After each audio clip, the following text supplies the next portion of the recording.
मिर्जापुर के सदर विधायक रत्नाकर मिश्रा का खास इंटरव्यू।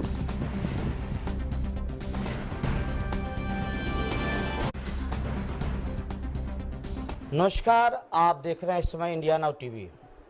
हमारे साथ पूर्वांचल के एक ऐसे शख्स मौजूद हैं जो मिर्जापुर विधानसभा सिटी विधानसभा के नगर विधायक रत्नाकर मिश्र जी हैं, जिनको पूरे पूर्वांचल में एक ऐसे ब्राह्मण चेहरे के रूप में देखा जा रहा है जो पूरे उत्तर प्रदेश की जो राजनीति है, इनकी पहचान एक अलग तरीके से और विधायकों में देखी जा सकती है। तो इनसे हम इस जानने की कोशिश करेंगे, जहां उत्तर प्रदेश सरकार के 4.5 वर्ष का विकास कार्य पूरा हुआ है, तो पूरा योगी जी रिपोर्ट कार्ड अपने विकास कार्यों को जनता के सामने रख रहे हैं। तो इस समय हम विधायक जी से ही जानना चाहेंगे उनके क्षेत्र में किस तरीके का विकास हुआ है। तो इसी विषय पर आज इस कड़ी में विधायक जी से उनके विकास कार्यों की चर्चा करेंगे। जी विधायक जी, बताइए किस तरीके का विकास आप बाहर जाकर देखिए, रोड जो है मिर्जापुर से जो प्रयाग जाता था 2017 के पहले क्या पोजीशन था, आज देखिए कि यहाँ से व्यक्ति 1 घंटा में प्रयागराज आराम से पहुँच जाएगा। और हमारे मिर्जापुर से चाहे औराई वाला रोड हो जाए, चाहे गोपीगंज वाला रोड, आज देखिए 2017 के पहले क्या था, आज क्या पोजीशन है, आप आराम से पहुंच जाएंगे। और विकास का बात है, हमारे मिर्जापुर में डॉक्टरों के लिए लोग तरसते थे, आज मेडिकल कॉलेज 90% हो गया और खुल भी गया है, उसमें डॉक्टरों का नियुक्ति हो गया, प्रिंसिपल का नियुक्ति हो गया। और आप देखिए विंध्य कॉरिडोर, जो कि बहुत बड़ा योजना है। भारत जब से स्वतंत्र हुआ, कोई भी यहाँ एक तरह से मुख्यमंत्री माँ विंध्यवासिनी के दरबार में ध्यान नहीं दिए। यहाँ के तमाम लोग भक्त होते थे, लेकिन माननीय योगी जी ने यहाँ एक तरह से कितना बड़ा विकास के लिए ले दिए। माँ विंध्यवासिनी का दरबार तो होगा, इसमें खुसारा फाल भी है, बिल्डम फाल, मतलब तमाम जो फाले हैं कि जो यात्री आएंगे उसके लिए हर जगह जाएंगे। इसकी वजह से हमारे मिर्जापुर का विकास होगा, रोजगार बढ़ेगा। जब टूरिज्म आएंगे, कहीं भी जाते हैं आप जानते हैं, मेडिकल कॉलेज आपका हो गया। और बबुरा और अकोढ़ी वाला देखिए पुल एक तरह से हो गया। तो अभी भी पूरे नहीं हुए हैं। पूरे नहीं हुए, मैंने कैसे उसको बनवाना चालू कर दिए, लेकिन 4-6 महीना में वो बनकर तैयार हो जाएगा। संभवतः अगले बरसात के पहले वो बन जाएगा, क्योंकि उसका मार्च तक समय ही दिया गया है। और आप देखिए देवरी, बिरोही और बघरा मार्ग पर मेरा पुल बनकर तैयार हो गया है। और गेट नंबर 12 जो आपका गैपुरा का है, उसको भी आप देख लीजिए कि मैंने यहाँ से लेकर दिल्ली तक लड़ाई लग कर उसको चालू करवा देने, अगर अंडरग्राउंड हो जाता क्या पोजीशन होता। देखिए, सड़की की बातें जहाँ हैं, तो राष्ट्रीय मार्ग को छोड़कर जो शहर का मार्ग है, आपसे या आपके विंध्य क्षेत्र से जो शहर के लिए उजला पुल होते हुए शहर को जाता है, उस सड़क का तो आप जिक्र करना ही भूल गए। वो सड़क जो है, जो आप उसका जिक्र करना चाह रहे हैं, कोई चीज़ जब विकास होता है तो कुछ दिन के लिए दिक्कत जरूर आता है।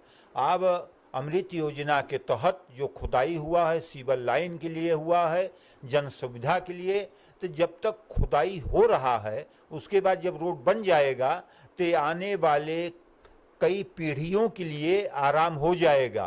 कहने का मतलब यह है कि जहां विकास कार्य चल रहे हैं वहां पे सड़कों में थोड़ा बहुत गड्ढे हैं ना, स्वाभाविक है। तो जब तक विकास कार्य में कुछ न कुछ थोड़ी बहुत तो परेशानियां होती हैं। और विकास विधानसभा में क्या आपके विकास मतलब आप जहाँ जाइए देखिए, हर जगह मेरा काम हुआ है। आप चाहे पांडेपुर वाला रोड जाकर देख लीजिए, जो कि मैं अपने उससे बनवाए हैं, देखिए कितना अच्छा बना है। आवास विकास में बना है। और आपके जोपा में 5 किलोमीटर का मैंने रोड बनवाया है। सड़कों को छोड़कर या सरकार की योजनाओं जो सरकार द्वारा संचालित है, कुछ ऐसी योजना भी आपके द्वारा आपके विधानसभा में कुछ ऐसे भी काम कराए गए हैं जो जनता को एक आदर्श दे सके कि विधायक जी द्वारा और भी कुछ ऐसा काम? मेडिकल कॉलेज का जो है, माननीय मुख्यमंत्री जी जब पहली बार 2017 में जून महीने में आए थे, मैंने ही मांग किया। बाद में सरकार की योजना हुआ तो हमने ही मांग किया। जैसे विंध्य कॉरिडोर आज जो बन रहा है, ये मेरा ही माननीय मुख्यमंत्री से मांग करके इसको हम ही लाए हैं। विंध्य कॉरिडोर जैसा कि अभी आपके वाराणसी में बाबा विश्वनाथ के का जिस तरीके से विकास का गंगा बही है, तो विधायक जी का कहना है कि विंध्य कॉरिडोर इनके अथक प्रयासों से यह कार्य हुआ है, तो यह इसके लिए बधाई के पात्र हैं। यह विकास कार्य जिस तरीके से हो रहा है, आने वाले समय में आप देख सकते हैं। विधायक जी से और कुछ योजनाएं जो स्वास्थ्य व्यवस्था की, मेडिकल कॉलेज की, इस तरीके की व्यवस्था, आप शिक्षा संबंधी पे क्या कहना चाहेंगे? शिक्षा आप लोग देख रहे हैं, माननीय प्रधानमंत्री जी का और माननीय योगी जी का एक ही है कि सबका साथ सबका विकास। इसके पहले 2017 के पहले आप देखिए, जो भी यहाँ सरकारें थी, वो जो ड्रेस दिया जाता था कोई पहनना नहीं चाहता था। आज जूता से लेकर किताब, कापी, मोजा, ड्रेस, भोजन सब अच्छे क्वालिटी का। उसके अलावा आप देहात के रहने वाले भी हैं, बबुरा गांव के संभवतः, आप जब जाते थे तो नाक बंद करके जाना पड़ता था। लेकिन माननीय प्रधानमंत्री जी ने जो स्वच्छता के तहत शौचालय बनवाए, आज वो काफ़ी हद तक हर जगह बन रहा है। और माननीय प्रधानमंत्री जी द्वारा, माननीय मुख्यमंत्री जी द्वारा जो आवास गांव-गांव में बन रहा है, हर गरीबों का सबका साथ सबका विकास जो नारा था, आज वो साकार हो रहा है। और जैसे उज्ज्वला के तहत आपको सिलेंडर दिया गया लोगों को, तो इससे कई तरह के फायदा हुआ। जैसे मेरा जंगल उजड़ता जा रहा था, आज देखिए धीरे धीरे मेरा जंगल भी। सिलेंडर की बात आती है तो विपक्ष बराबर है आरोप लगा रहा है, सिलेंडर का जो पूर्व सरकारों में था उसका जेस्ट डबल हो गया, तो इस विषय में क्या कहना? ऐसा कोई बात नहीं है। आप सोचिए कि महंगाई पूरे विश्व लेवल पर आया है, कोई भारत देश का नहीं है। कोरोना काल में एक तरह से देखा जाए पूरा दुनिया धराशायी हो गया था, लेकिन माननीय नरेंद्र भाई मोदी, योगी जी ऐसे थे कि भारत में किसी तरह से धरना प्रदर्शन इसके लिए नहीं हुआ। हर लोगों को फ्री अनाज इन्होंने दिया, जिसकी वजह से गरीबों का पेट भरा। ऐसा कोई भी सरकार नहीं कर सकती। वैक्सीनेशन की बात आती है कोरोना काल में, जहां अखिलेश सरकार पहले वैक्सीनेशन न लगवाने की मोद, या जो भाजपा की वैक्सीन कही जाती थी, फिर लगाया गया उनके द्वारा, तो इस विषय पे क्या कहेंगे? इस विषय में यही कहेंगे कि माननीय योगी जी, आप देखिए कि कोरोना काल में भी पूरा पहले वाला बात नहीं हुआ था। कोरोना काल में सभी लोग घर के अंदर बैठे थे, उनको भी कोरोना हुआ था, लेकिन उस समय भी लोगों से, अधिकारियों से बैठक लेते थे और ठीक होने के साथ ही पूरे प्रदेश के मंडलों पर जाकर दौड़ा किए। और उनके विधायक हम भी थे। आप देखिए कि मैंने 57 दिन तक भंडारा चलवाए थे और गांव-गांव जाकर मैं पूर्ण रूप से सहयोग किए। यहाँ तक चाहे आपका ये पॉपुलर हॉस्पिटल हो, चाहे आपका सरकारी हॉस्पिटल हो, चाहे प्राइवेट, हर जगह मैंने जाकर लोगों का हाल चाल लिया। जो कि माननीय हमारे नरेंद्र भाई मोदी जी और योगी जी का यह कहना था कि हमारे विधायक लोग सामाजिक कार्य करें, और विधायक के अलावा और अच्छे लोग आकर उसमें जो किए, जो कि किसी भी तरह से कोई अड़चन नहीं है। जैसा कि आप देख रहे हैं, इस कोविड काल की व्यवस्थाओं की बात विधायक जी करते नजर आए। तो अब आते हैं उस समय 2022 का चुनाव जो शंखनाद हो चुका है। विपक्ष अपनी दावेदारी को बहुजन समाज पार्टी, समाजवादी पार्टी, आम आदमी पार्टी और ओवैसी जी इस चुनाव में एंट्री कर चुके हैं। तो इस यूपी के चुनाव में ओवैसी जी का क्या रोल हो सकता है? इसमें किसी का कोई रोल नहीं रहेगा, क्योंकि आप जानिए कि 2017 के पहले गुंडा राज उत्तर प्रदेश में पूर्ण रूप से कायम था। माननीय योगी जी के आने के बाद किसी भी तरह से प्रदेश में इस समय गुंडा नहीं रह गए, या तो जेल में गए या तो प्रदेश छोड़कर बाहर रह गए। आज पूर्ण रूप से सुख शांति है, ये जनता पूर्ण रूप से देख रही है, और सारे लोग गुंडा राज के लिए खत्म होने के लिए माननीय मुख्यमंत्री जी को धन्यवाद दे रहे हैं। समाजवादी पार्टी को कितने सीटों पे आप देख रहे हैं इस समय चुनाव? पिछले बार से मेरी पार्टी की ज़्यादा सीट आएगी। आप ये देखेंगे पूर्ण रूप से हमारा पहले से ज़्यादा सीट आएगा और हमारा उससे ज़्यादा बहुमत से सरकार बनेगी।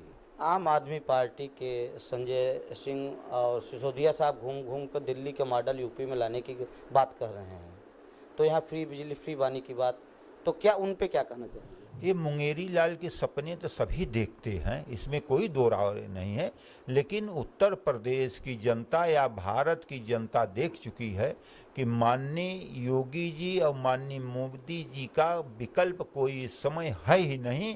आप देखिए कि दिल्ली में या कहाँ उनका इस समय क्या पोजीशन है, वहीं जो क्लिनिक के नाम पर खोले हैं और पूर्ण रूप से नहीं कर पा रहे हैं। तो यहाँ इतना बड़ा दुनिया का 5वां एक तरह से राष्ट्रों से ये बड़ा हमारा उत्तर प्रदेश है, जो कोई नहीं कर पाएगा, जो माननीय मुख्यमंत्री जी ने यहाँ पर पूर्ण रूप से ध्यान देकर हर लोगों का किया और कोई नहीं कर पाएगा। बहन जी, जैसा कि उनकी सरकार में सर्वजन हिताय सर्वजन सुखाय का नारा देती थी, उसमें सभी के हित की बात करती थी, तो यही एजेंडा उनका अभी लग रहा है कि सर्वजन हित के काम बहुजन समाज पार्टी करते हैं। तो बहन जी के बारे में आपका क्या कहना है? हमारा यही कहना है, भारतीय जनता पार्टी और दूसरे दल में अंतर है, और सभी दल में परिवारवाद है। परिवार के अलावा उसमें किसी का प्रवेश नहीं हो सकता। हमारे भारतीय जनता पार्टी में रहने वाला कोई भी व्यक्ति प्रधानमंत्री मुख्यमंत्री का सपना देख सकता है। उनके दल में कोई भी देखा उसका कान पकड़कर बाहर कर दिया गया। आप देखिए, चाहे इंद्रजीत सरोज, जो भी नाम नहीं लेंगे, तमाम लोग हैं। उसी तरह से आपके समाजवादी पार्टी में शिवपाल यादव जी ने भी सपना देखा, उनको कान पकड़कर बाहर कर दिया गया। लेकिन भारतीय जनता पार्टी में कोई भी राजनीति कर सकता है, हर बिरादरी का, सबका साथ सबका विकास, क्योंकि जैसे प्रभु राम ने आदिवासी गिरवासी सबको साथ लेकर चले थे, उसी हिसाब से हमारी जितनी पार्टी के लोग हैं सब आदिवासी गिरवासी वनवासी सबका साथ सबका विकास करने के लिए तात्पर। जैसा कि अभी एक तत्कालिक घटना जो है महंत नरेंद्र गिरी के साथ हुई है, इस विषय पर क्या कहना है? जो इस तरीके का सुसाइड नोट मिला है, ये चीज़ें जो समाज में एक संत समाज के अखाड़ा के अध्यक्ष थे, तो इस प्रक्रिया क्या थी? इसमें प्रक्रिया क्या, मतलब जो हुआ वो बड़ा दुखद हुआ। हमारे माननीय मुख्यमंत्री जी प्रधानमंत्री जी ने सभी दुखद किया। जो भी इसमें अगर किसी का हाथ रहेगा, मेरी सरकार किसी भी तरह से कोई भी राजनीतिक दबाव आएगा किसी को बख्शेगी नहीं। कैसे माननीय योगी जी हमारे एक ऐसे मुख्यमंत्री हुए जो कि चाहे जो शक्तिशाली हो उसको बख्शेंगे नहीं। आप तमाम देखिए, नाम नहीं लेंगे, तमाम लोग आज जेल के सलाख के अंदर हैं, चाहे कितना बड़ा ही राजनीतिक उसके ऊपर संरक्षण रहा हो, लेकिन किसी को बख्शा नहीं गया। जैसा कि आप देख रहे हैं, इस समय हमारे साथ नगर विधायक रत्नाकर मिश्र जी थे। उन्होंने अपने समाज के इस वर्ग में विकास किए गए कार्यों के, उत्तर प्रदेश सरकार के किए गए 4.5 वर्ष के विकास कार्यों को गिनाया, और हाल में ही जो तत्कालिक घटनाएं हुई है जो नरेंद्र महंत गिरी के साथ, उस पर भी शोक संवेदना व्यक्त करते हुए